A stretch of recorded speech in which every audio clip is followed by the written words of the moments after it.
অমলকান্তি আমার বন্ধু। স্কুলে আমরা একসঙ্গে পড়তাম। রোজ দেরি করে ক্লাসে আসতো, পড়া পারতো না। শব্দরূপ জিজ্ঞেস করলে এমন অবাক হয়ে জানালার দিকে তাকিয়ে থাকতো যে দেখে ভারী কষ্ট হতো আমাদের।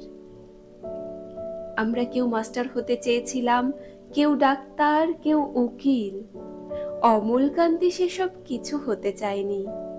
সে রোদ্দুর হতে চেয়েছিল, ক্ষান্ত বর্ষণ কাকডাকা বিকেলের সেই লাজুক রোদ্দুর, জামার জামরুলের পাতায় যা নাকি অল্প একটু হাসির মতো লেগে থাকে।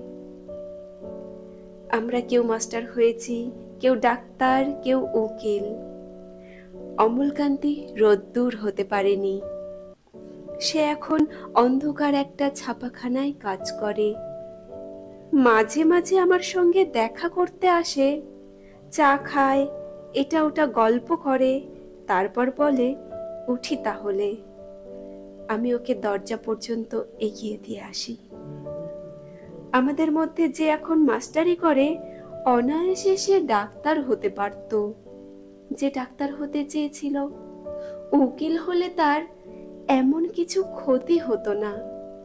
অথচ সকলেরই ইচ্ছা পূরণ হলো, এক অমলকান্তি ছাড়া।